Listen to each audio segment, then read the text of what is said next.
Fala pessoal, hoje a gente vai falar dos dois maiores clubes do Brasil que conseguiu nessa batalha chegar até as quartas de final,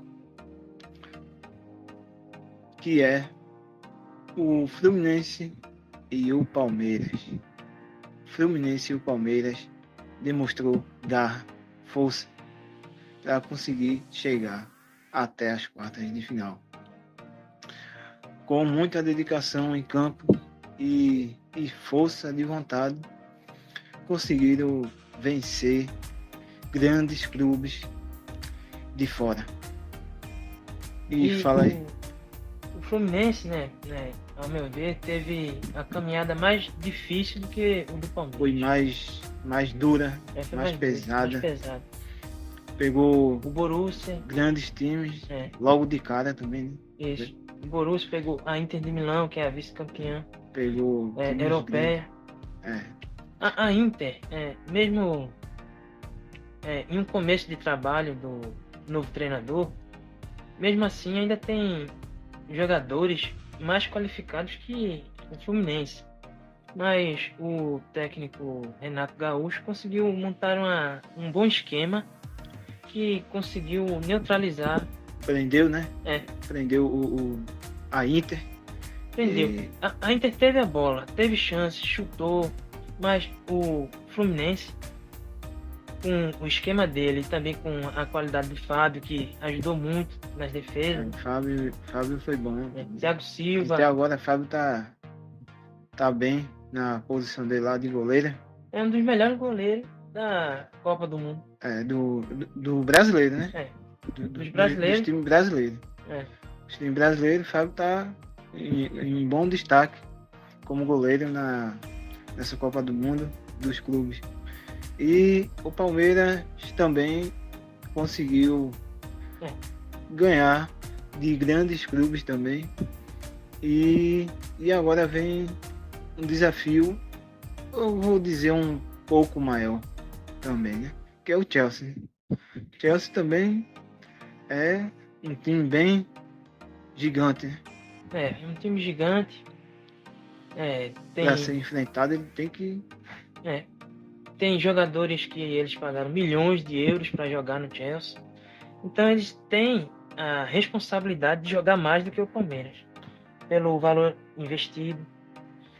Agora, o Palmeiras, né, depois de ter passado do Botafogo de maneira justa... Foi um jogão. Porque o Botafogo...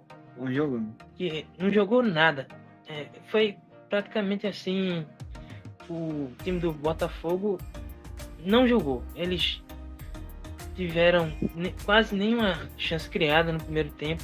Parece que eles se prenderam, né? Um pouco, não sei o que aconteceu com... Até o técnico foi demitido, né? O Renato Paiva. Não sei o que foi que aconteceu com o Botafogo nessa disputa aí com o Palmeiras. Com o Palmeiras, porque foi meio estranho o jogo do Botafogo. Foi uma derrota estranha mesmo. Porque pelo que ele veio jogando nesse Mundial contra o PSG, foi totalmente diferente contra o jogo do Palmeiras. Demonstrou em campo. O que o Botafogo fez com o Palmeiras, contra o Palmeiras, foi muito pouco. O Savarino não jogou, o Arthur não puxou o contra-ataque, o Igor Jesus também muito apagado. Só o Marlon Freitas e a zaga e o goleiro John que tiveram raça no time do Botafogo. Então foi um desafio gigante que o Palmeiras enfrentou. Mas foi difícil, né? Porque foi de 1-0, tudo. Que a defesa do Botafogo resistiu bastante ao ataque do Palmeiras. De qualquer maneira foi difícil também. Mas foi difícil. Que o Botafogo não jogou aquele 100% que demonstrou nos jogos anteriores, não demonstrou tanto não, né? E para comprovar isso, até o treinador foi demitido, porque a derrota foi esquisita demais. Deve ter tido algum problema de vestiário. Interno, não sei. Alguma discussão entre eles, alguma coisa deve ter tido, né? E agora vem um desafio bem maior também para o Palmeiras. Que é a revanche contra o Chelsea, que o Palmeiras perdeu o Mundial. E quem se lembra, quem é torcedor do Palmeiras se lembra da derrota para o Chelsea, que foi no Mundial, né? De pênalti. Mas agora, depois de alguns anos, né, vai vir essa revanche. Tem essa oportunidade de conseguir reverter agora, pelo menos, né? Não vai contra ser o Chelsea. na final. Não né? na final, mas pelo menos vai ter aquele gostinho de. Gostinho de tirar os caras, né? De deixar eles. Também vai ser bom, né? Chupando dedo. Tomara que o Palmeiras entre com tudo. E o Abel não invente mudanças, porque o Piquerez tá suspenso. Aí eu não sei se o Abel vai inventar 3 zagueiros só porque o Piquerez não vai poder jogar. Porque ele gosta de inventar, né? Ele gosta de dar de MacGyver, né? MacGyver, técnico MacGyver. Ele inventa várias posições aí, né? Sem escalação também. Não invente o Veiga de novo. E nesse Mundial, a única vez que entrou não correspondeu. Então, é isso, pessoal. Sim, falei. Sobre o Fluminense, né, ainda que vai disputar contra o Al Hilal. Ao meu ver,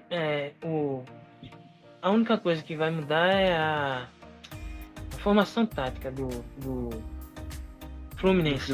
Vai mudar. Tu acha que vai mudar por quê, assim? Porque para enfrentar o Manchester City exigia uma tática bem diferente do que enfrentar o Al Hilal. Então, provavelmente a estratégia que o Renato vai preparar vai ser completamente diferente, porque o Al Hilal não vai ter a dominância que o Manchester City tem. Então, provavelmente não vai ter os contra-ataques que o Manchester City daria pro Fluminense. E que a Inter deu pro Fluminense, e o Fluminense conseguiu fazer o gol com o John Arias e o Cano, né? Principalmente os destaques do Fluminense. Vai ser uma disputa mais pau a pau, sabe? No caso, se fosse o Manchester City ia se atirar e o Fluminense ia tentar cirurgicamente fazer os gols.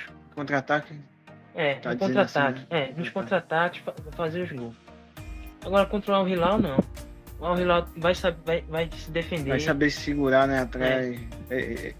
Vai ser praticamente o inverso. Vai ser o inverso. Não vai ser como um time europeu que se joga pra frente e dá os contra-ataques pros times. E que abre a porteira, né?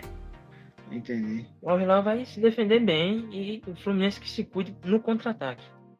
Isso aí mesmo pode acontecer, verdade.